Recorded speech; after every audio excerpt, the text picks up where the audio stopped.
আপনারা যেভাবে অ্যাটাক করলেন, যেভাবে মারলেন, তার চোখ এখনো অক্ষত আছে কিনা আমরা জানি না। ডাক্তার ডাকা হয়েছে, কারণ এখানে তো আবার হাসপাতালকেও বারণ করে দিয়েছেন যাতে কোনো হসপিটাল ট্রিটমেন্ট না করে। ওপিডিতে স্ক্যান করতে ভয় পাচ্ছে। এ কোন রাজত্বে আমরা এলাম? এটা কোন তুগলকি কাণ্ড চলছে? এটা কোন লঙ্কা কাণ্ড চলছে? লঙ্কা কাণ্ড তো হয়েছিল সীতামাকে উদ্ধার করার জন্য, আর আপনারা পুরো বাংলাটাকে লুম্পেনদের হাতে তুলে দিয়েছেন, কলকাতাটাকে লুম্পেনদের হাতে তুলে দিয়েছেন।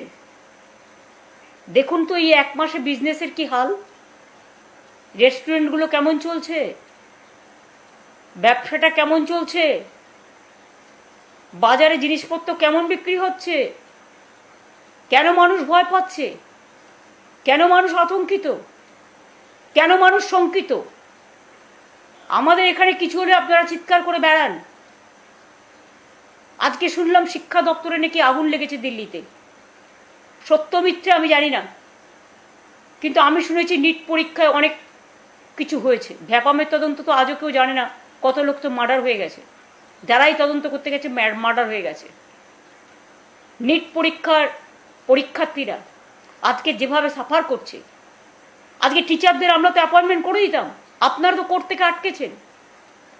এবং তারপরে আবার নতুন করে যাদের শঙ্কায় ছিল প্রত্যেকে যাতে চাকরি পায় তার ব্যবস্থা আমরা করেছিলাম, আর আপনারা টোটাল তাদের সবটাই কেড়ে নিলেন। এরপরে শুধু গেরুয়া রং দেখে দেখে ঢোকাবেন। তারা ভোটটাও তো অনেকে আপনাদের দিয়েছিল পোস্টাল ব্যালটে,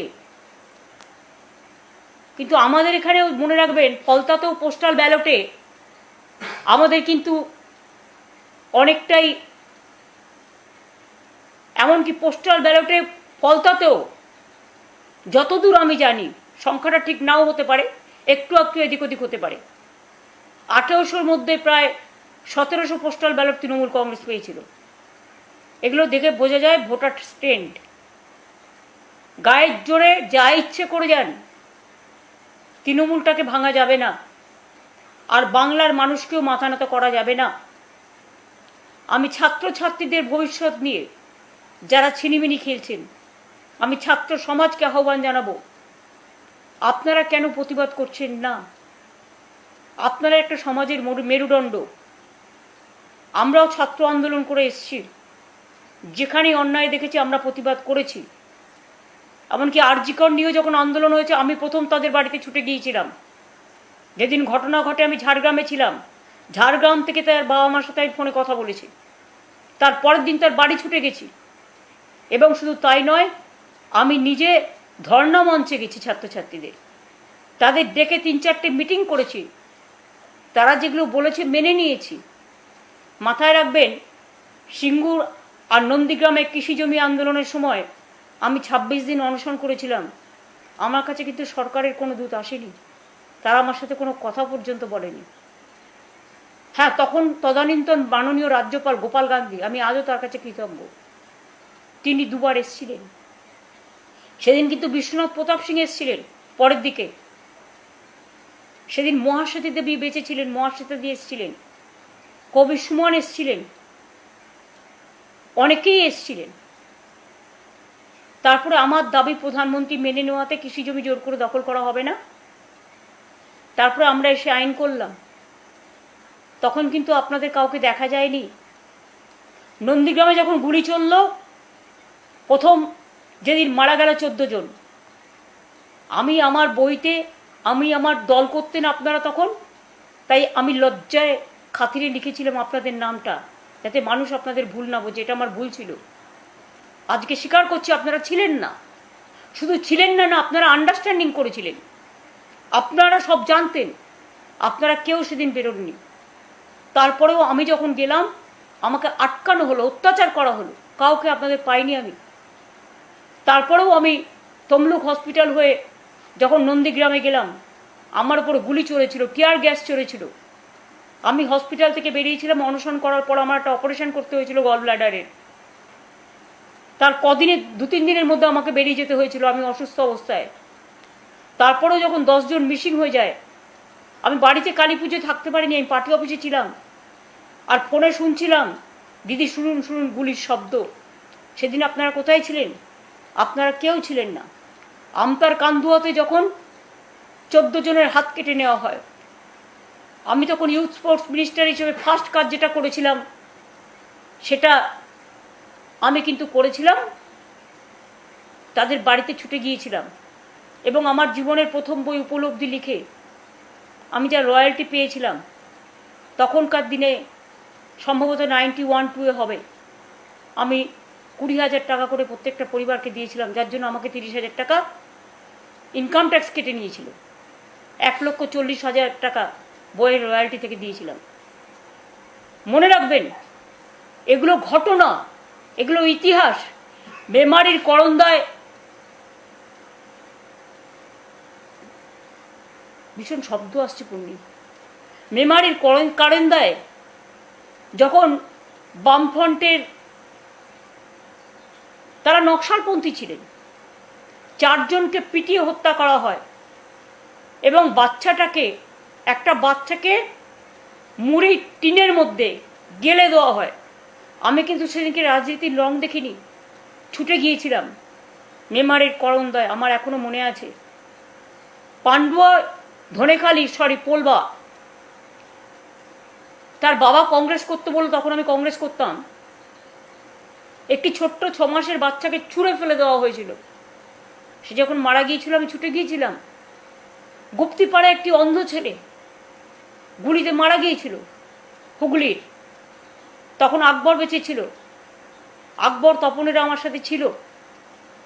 তখন আমরা পুলিশকে রিকোয়েস্ট করে গেলাম তার বাবা মার সাথে দেখা করে, যে ছেলেটি অন্ধ, তার বাবা মার হাতে ডেড বডিটা দিন। আপনারা দেননি।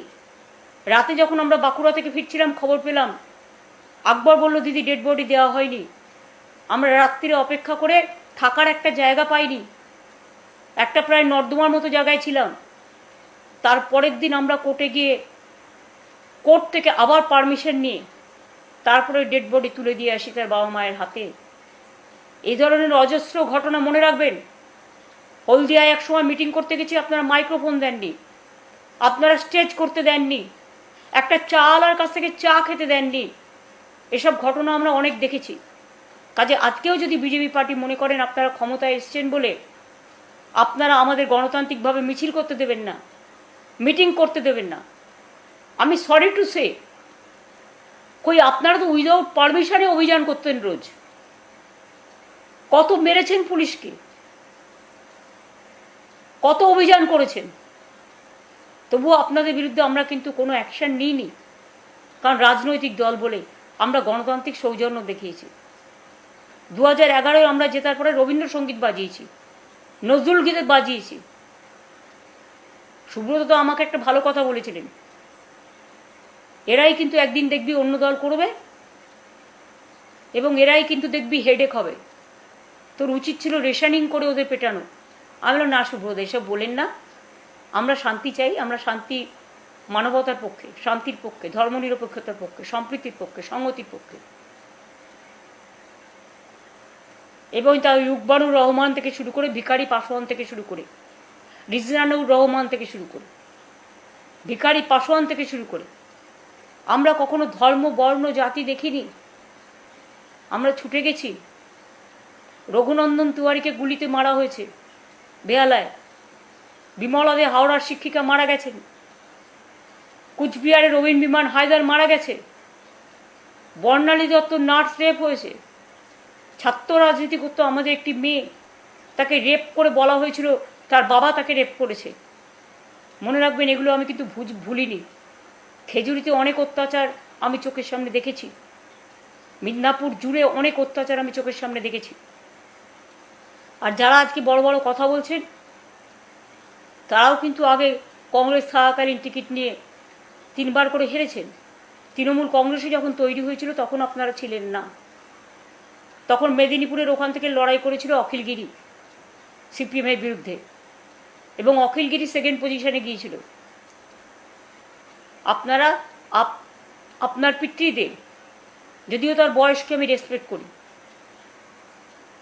তিনি লড়াই করেছিলেন কংগ্রেসের হয়ে, তিনি 3rd হয়েছিলেন। তারপরেও অনেক রিকোয়েস্ট করার পরে আপনাকে আমি টিকিট দিয়েছিলাম, কারণ আপনাদের আমি খুব ভালো চিনতাম। কিছুদিন আগেও তো আপনারা খবর পাঠিয়েছিলেন কোনো কিছুর মারফত।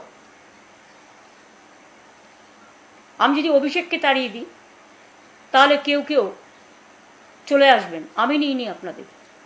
তার কারণ আমি আপনাদের খুব ভালো চিনি। যাদের নৈতিক চরিত্রের গাফিলতি আছে, যাদের নীতি